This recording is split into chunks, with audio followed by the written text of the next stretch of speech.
All right, guys. Greetings, Citadelians. Welcome to another absolutely decrepit edition of the Heavy Metal Citadel podcast. And I'm your host, Short, the And Crop. Well, I didn't finish and my I'm name. Eternal Glove. Okay, well, I'm the Crop Infester. Nah.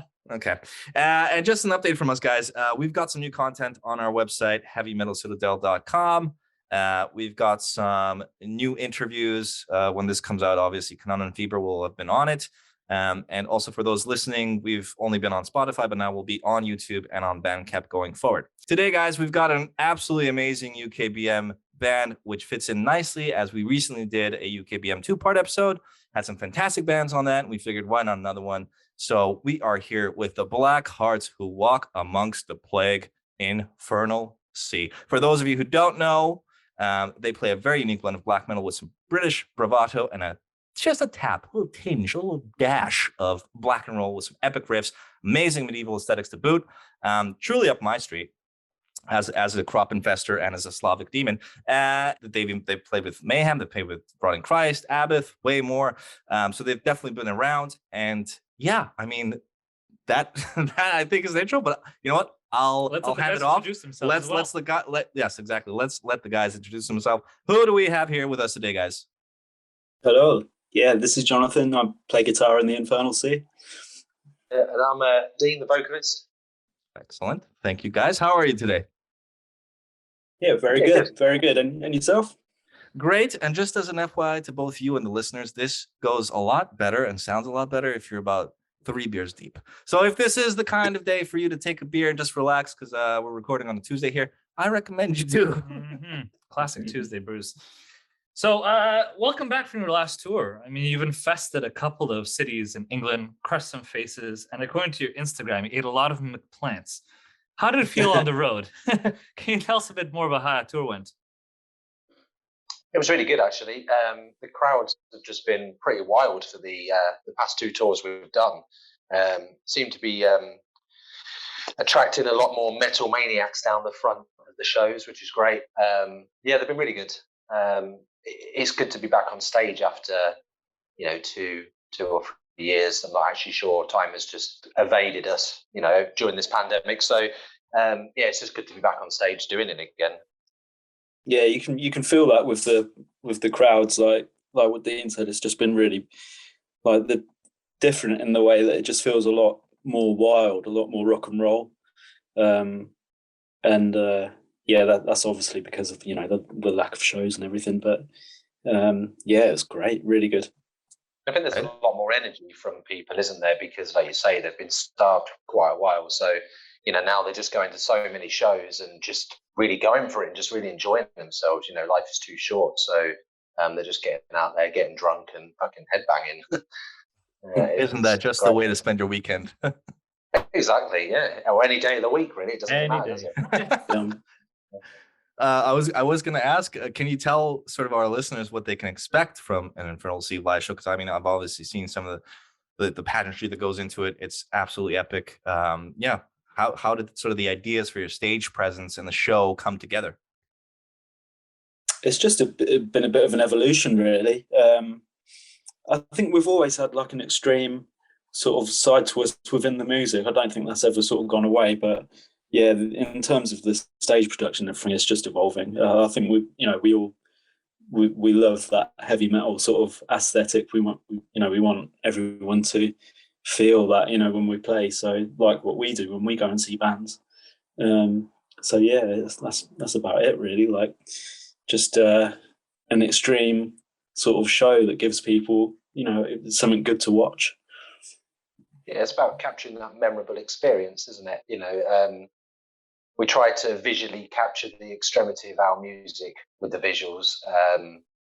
We just sort of envelope you in smoke and silhouettes of these horrific guys on stage. So it's all about that, just to create something that people will walk away from and go, yeah, that looks cool. That sounds cool.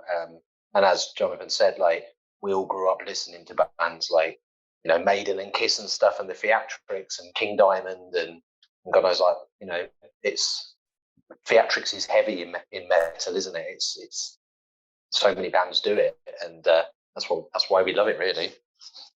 Yeah, and Yeah, you I think, mentioned. yes. Go ahead.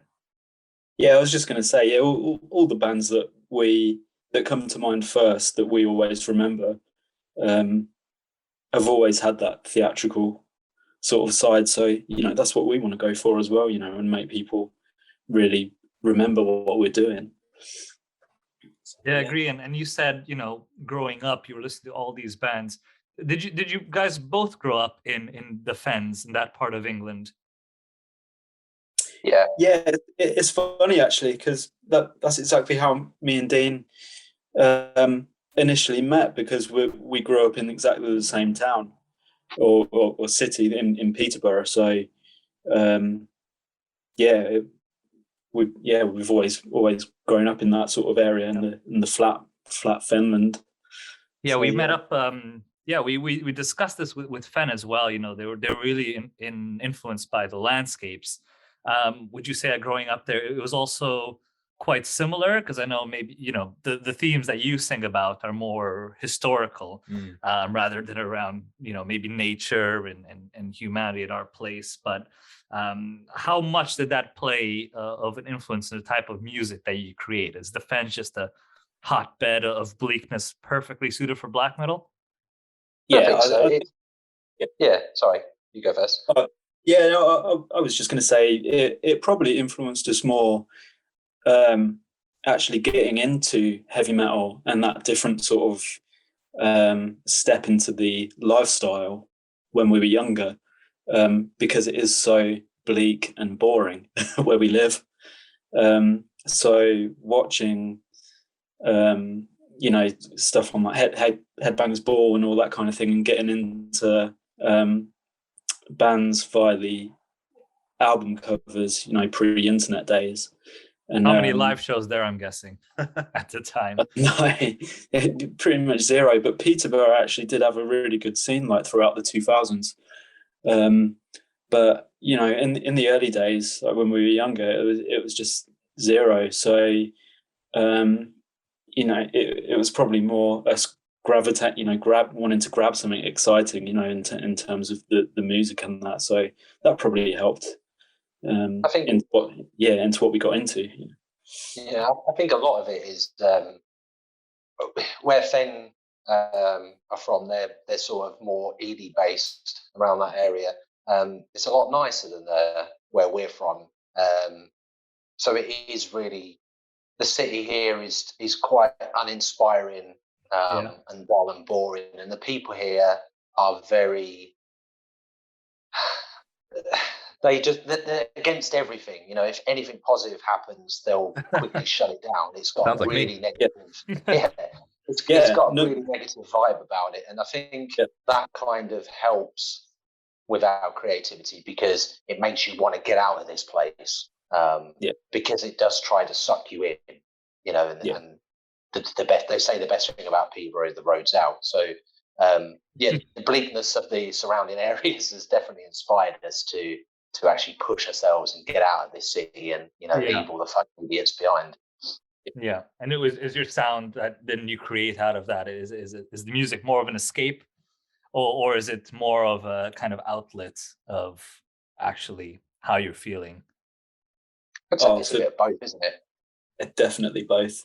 I think all the bands that me and Dean have been in throughout the years, even before the Infernal Sea, it was always that escape, whether it was the, you know, like the punk and hardcore and death metal bands that we've been in, you know, it's always that outlet, you know, that it's always been just a big hobby for us, you know. I think people are annoying, you know, they piss you off, so doing heavy metal music is a great escape from all of that, and you get to piss people off too.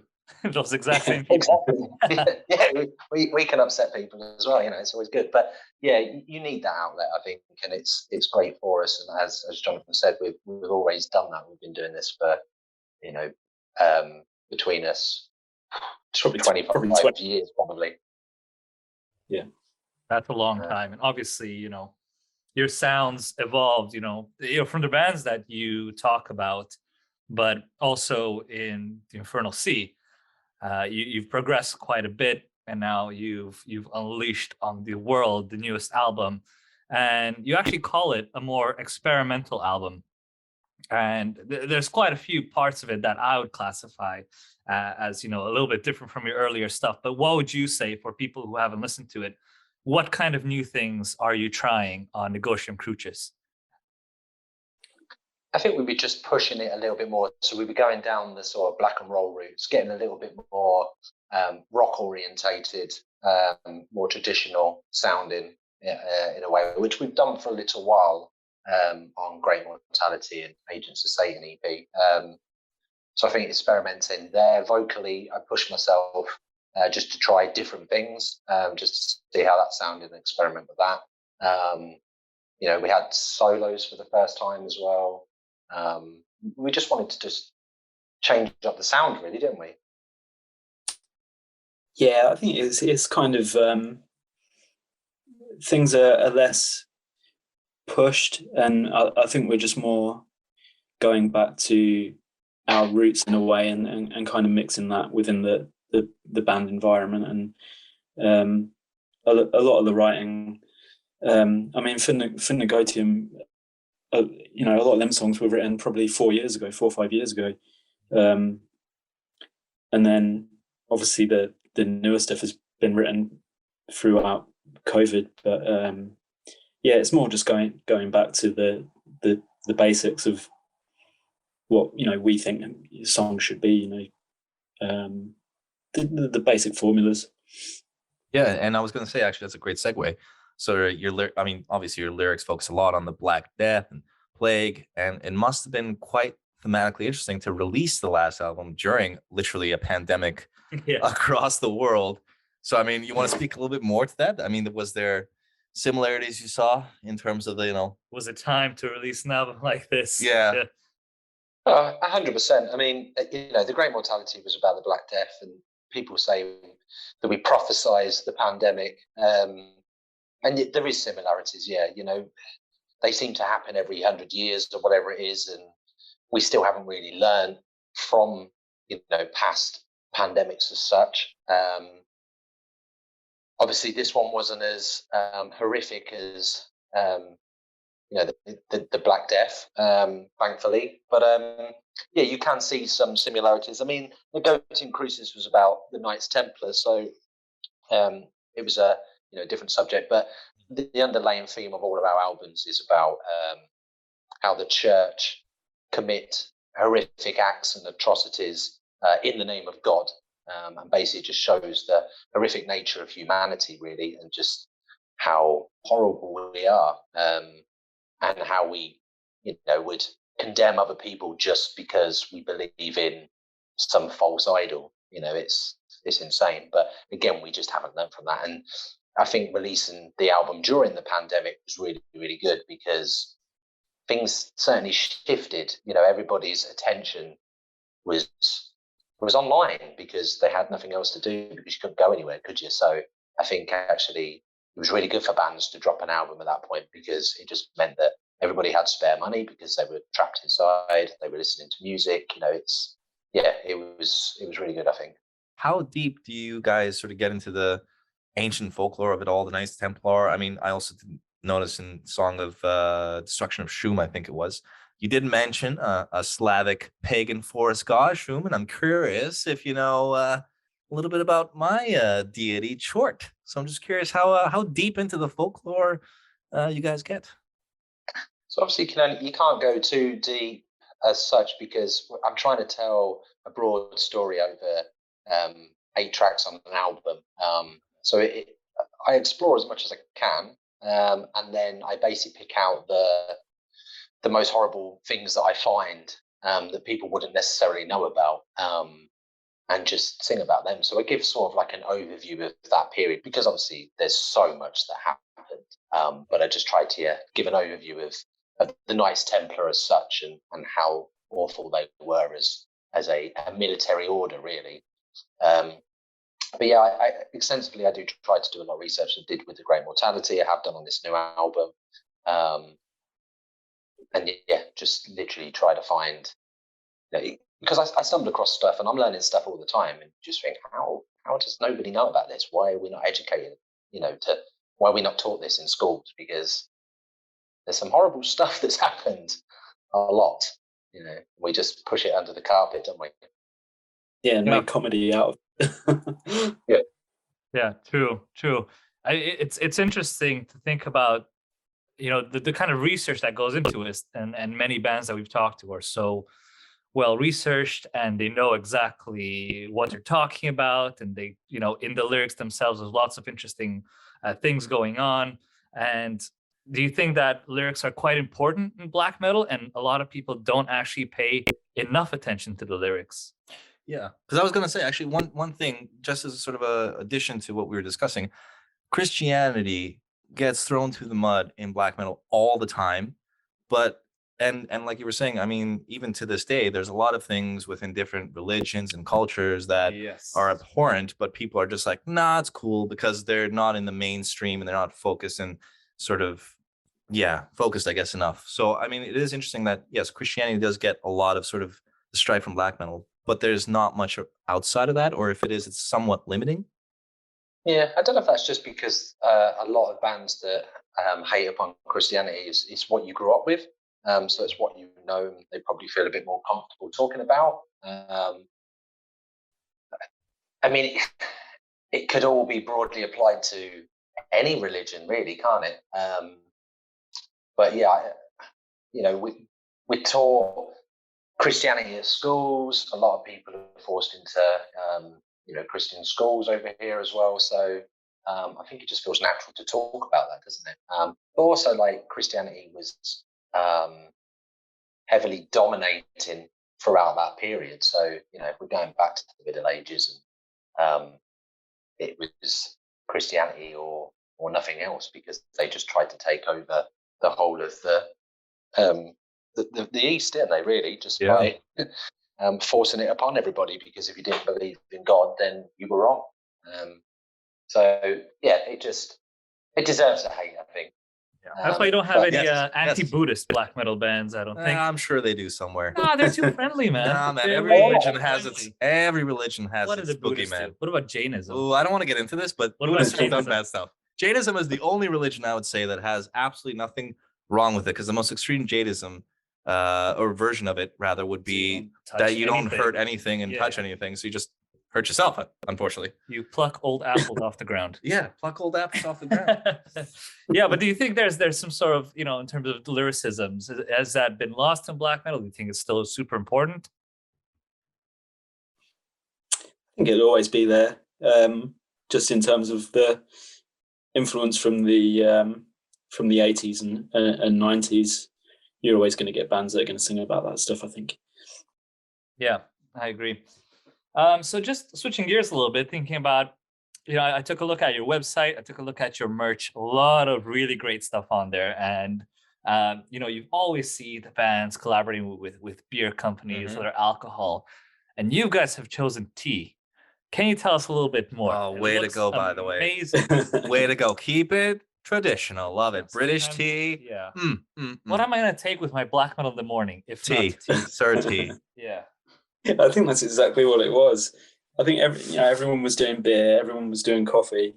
So we thought, what's the traditional British thing that everyone loves to have is tea, and nobody seems to be doing it. So yeah, we were quite lucky with that. We managed to collaborate with a really cool, like, independent tea company from Norwich, and it worked out really good, and they're really into the ideas, and we got loads of samples sent to us, so loads of like tasting sessions and stuff like that, and it just worked out really cool, and we got some cool artwork for it, and people seem to dig it. So yeah, we've got some other flavors that we're going to release, and yeah, it's pretty cool. I think we will eventually do some other stuff though. Coffee, like a black metal coffee, it would be cool to go with the tea at some point. Just keep going with the tea, man. Just niche market, corner it, become the next East India, except Infernal Sea trading company. Boom. Oh, right. Yeah. It was just a cool idea. Like I say, we ran with it, and it seemed to pay off really well. And we just thought, why not? Fuck it, let's release some tea. You know, at the end of the day, we're an English black metal band. But the lady we work with is great. I think my email was, look, we're a satanic themed black metal band that basically sing about medieval, topics, and we want to do some tea. And she just replied and was just like, that's the best email I've ever had. I mean, it was like, straight away. It was like, sweet. And she's just super good. She comes up with all these blends that are actually based on medieval remedies. Wow, that's cool. So they're all themed, and it all links together. Yeah. So and a lot of that stuff we try to make sure it all links. You know. So yeah, she has a few more blends under a apothecary sleeve. Is that right? Yeah. So tongue twister that is. Alchemist. That's it. Not apothecary. Alchemist. Yeah. So she'll be making some more at some point. So excited to get them out. Yeah, and merch I think is so crucial to metal. I think what arguably makes it a little bit more distinct from sort of other genres of music is that, you know, metalheads love merch and they don't mind like getting proper merch and spending, you know, an arm and a leg on some stuff. So absolutely. Well, we're all guilty of buying that ridiculous box set that you don't need for £100. But oh boy, I'm glad you mentioned that. You can't even afford the Silencer box set. You've been talking about it. Well, my birthday's coming up, so Silencer shut box up. set. Thank you very much. Sold out everywhere. Or maybe because I bought it. There's the Emperor cassette box set. That's the latest one. Oh, nice. That's the one you recently got. Oh no! I mean, I'm stopping myself. You can think about it, you know. Incineration Festival, they'll bring them out. Ooh, that's a good shout. Yeah, cassette boxes all the way. To Emperor. Yeah, and it's not only that, but I've also seen action figures. Yes. Oh Lord, here we go. Yeah, we released an action figure. Teamed up with a guy from Wales that creates custom figures. And basically made a custom figure of me with a glow-in-the-dark variant as well, which is sick. Immortalized. With the plans to make, basically, with the plans to make more, for the rest of the guys. But they're just really time-consuming because they're handcrafted. The guy made, he sculpted it, and then he hand-crafts them in resin and basically hand-paints them. And we did a limited run of these, but he obviously did quite a lot of them, and they just take a long time. So we're going to look into ways to try and speed that up, and maybe look into 3D printing and stuff, because you can do it cheaper as well. Because they weren't cheap because they cost a lot to make. But it was just a really cool idea. Who doesn't want a fucking action figure? Yeah, you know what I mean? I love it. Yeah, I was going to say that both of those sort of are very original, but then also go thematically with the band. So, yeah, good on you for doing that, not sort of sticking for the more generic. bands should be experimenting with things. Like you said, metalheads will buy more merch than your regular pop listener. So it's a good idea to branch out, see what works, see what doesn't. And that's why we got stickers. It's why we have stickers. We have stickers. How original is that? We should do a podcast collaboration with like a candy company. Okay. Little small gummy crosses. All right. He's been on this for a while. Licorice. Make them black. I think I was going to say, with our merch ideas, I think we're in a position where we're one of them bands that can get away with this sort of stuff. Which is it's a great position to be in. I think we could release a lot of stuff and people would just love it. Be like, actually, that's really cool, because we're, I just feel like we're that kind of band. But it doesn't come across as tacky or cheesy. I think, they're all really well received. People really, really dig the ideas. So, yeah, it's good. It's just about pushing the boundaries on merch, isn't it? And just doing something that's memorable and fresh and exciting, gets people talking. Yeah, I think we're really fortunate in that we do have a lot of really committed fans that just want everything from us, and we're really lucky to have that. And it's just really, really cool. People just want to collect everything. So yeah, it's cool. Yeah, and you're active across a lot of things. Obviously, you mentioned before this interview that you're recording that a new album, new EP. Can you tell us a bit more? Yeah, so it's recorded. That was quick. It's been a day. Yeah, I did it in a day. Smashed it. Satan was on our side, and he gave us the pick of destiny, and we recorded. No, yeah, it's recorded. It's done. We've been obviously working on that for a little while. It's now in the mixing stages, but we literally finished it last week. So yeah. Wow. New album. Yeah. And what is the best way then, guys, to support Infernal Sea? What should obviously the fans be doing aside from buying action figures and the tee and just waving that UKBM flag? Just you go. Yeah, I was gonna say, just come to the shows, throw the horns, headbang, check out our merch. Just support us, spread the word. That's all we can ask for, really. Like I said, we've got really great following, and everybody's been great. So, just continue to do that, really. Brilliant. Yeah, just give us a follow on Instagram and Facebook, all the social stuff, and and just have a look at the Bandcamp, and you can support us that way by buying the songs, and obviously pick up a t-shirt or whatever. Oh yeah, t-shirt. Well, I'm gonna do that. And the tee, and I'm gonna get the action figure. I want both of those things, so whatever. I just want to bring it to work. Yeah, just show them. Yeah, it's medieval. It's been curated. So yeah. PG tips over here. Before we do sign off, guys, we're gonna play some music on Spotify for the Spotify listeners, and on YouTube Bandcamp. Obviously, we'll include the links for it. But we're gonna lead off to you to pick, I guess, 2 songs. It could be from the latest album. It can be from any album. Oh, I can pick one each. Okay, I think I will go with. It's got to be Befallen Order off Negotium Crucis. Yeah, that's what I was going to pick. Twice. Okay, so Fallen Order twice. Yeah, that's a tune. Let's go for something. Let's go Entombed in Darkness of Great Mortality. So they get a bit of a mixture there. Diversity.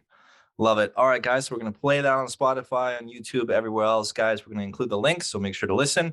Absolute pleasure having you guys on. It's been great. And hope to see you live soon. And so I'm also going to make that order of the action figures and the tee. So there you go. We'll hold you to it. All right, guys, thank you so much. Any last words? Any final send-offs? All good. Yeah, thank you so much. Awesome, guys. Thank you so much. Thank you. Cool. Nice one. Cheers. Top. Thanks a lot. Cheers. Bye-bye.